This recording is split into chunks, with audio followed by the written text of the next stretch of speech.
Hidup Kristen bukan soal makanan, tapi soal hidup sucinya. Alkitab dengan tegas berkata, kuduslah kamu sebab aku kudus. Kekristenan tanpa kekudusan hanyalah kepalsuan belaka. Tetapi kekristenan dalam kekudusan akan menuntun kita pada kemuliaan Bapa di sorga. Berikan tepuk tangan yang meriah.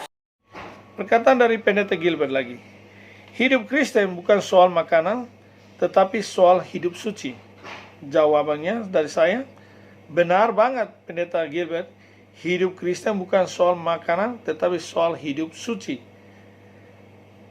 Tapi pendeta harus tahu bahwa ayat ini bukan soal babi, melainkan larangan-larangan makanan berhala atau larangan-larangan makanan yang boleh dimakan oleh para imam dan orang kudus atau mereka yang telah ditahirkan yang boleh makan menurut hukum Taurat.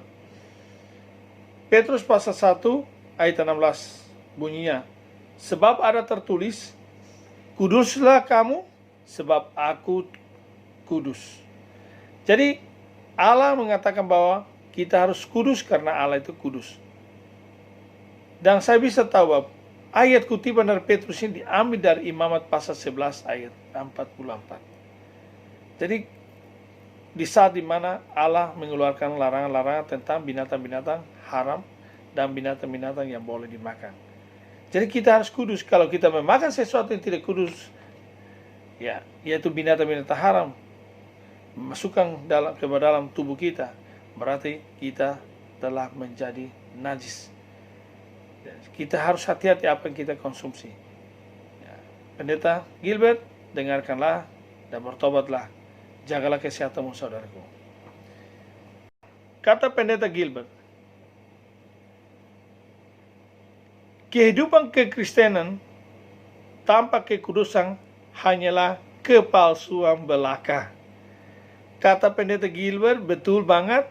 Tetapi bagaimana kita bisa hidup di dalam kekudusan jika kita masih makan binatang-binatang yang haram?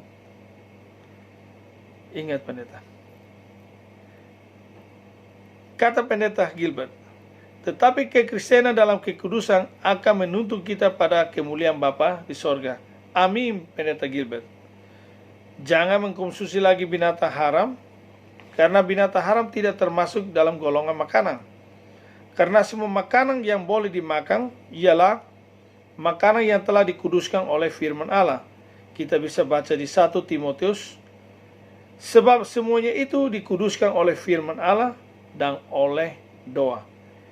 Mengertikah firman ini Pendeta Gilbert? Sebab semuanya itu dikuduskan oleh firman Allah dan oleh doa. Jadi kita bisa mengerti apa yang dikuduskan oleh firman Allah. Kita bisa baca juga di Kejadian pasal 1 ayat 29, Kejadian pasal 9 ayat 33 dan 4, Imamat 11 ayat 1 sampai 46. Saya tidak usah lagi membaca firman-Nya karena pendeta sendiri tahu tentang ini. Jadi apa yang dikuduskan oleh firman Allah yang boleh kita makan. Jadi di Imamat 11 sudah jelas di sana bahwa yang boleh dimakan dan yang tidak boleh dimakan. Jadi yang boleh dimakan itu sudah dikuduskan oleh firman Allah. Jadi yang tidak dikuduskan oleh firman Allah untuk menjadi makanan kita, itu bukan termasuk dalam golongan makanan. Jadi babi bukan termasuk dalam golongan makanan. Ingat pendeta, babi dan semua binatang haram tidak termasuk dalam golongan makanan.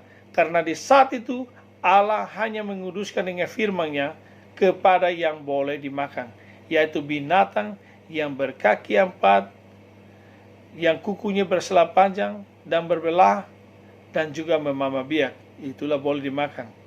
Dan semua ikan di laut yang bersirik dan bersisik, itulah menjadi makanan kita.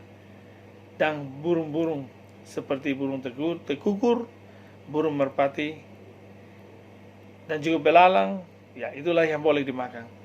Yang selain dari itu, yang tidak Allah kuduskan untuk menjadi makanan bagi manusia, itu bukan golongan makanan. Itu adalah termasuk haram. Jadi, pendeta,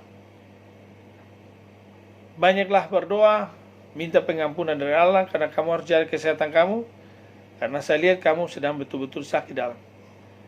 Ya, kamu harus juga jaga makananmu supaya tidak makan terlalu banyak. Ya, agar kamu harus lose weight lah. Ya, kamu harus lose weight karena weightnya terlalu berat juga dapat membahayakan kesehatan kamu. Jadi pendeta masih ada waktu untuk bertobatlah dan jagalah dirimu. Terima kasih, Tuhan berkati selalu.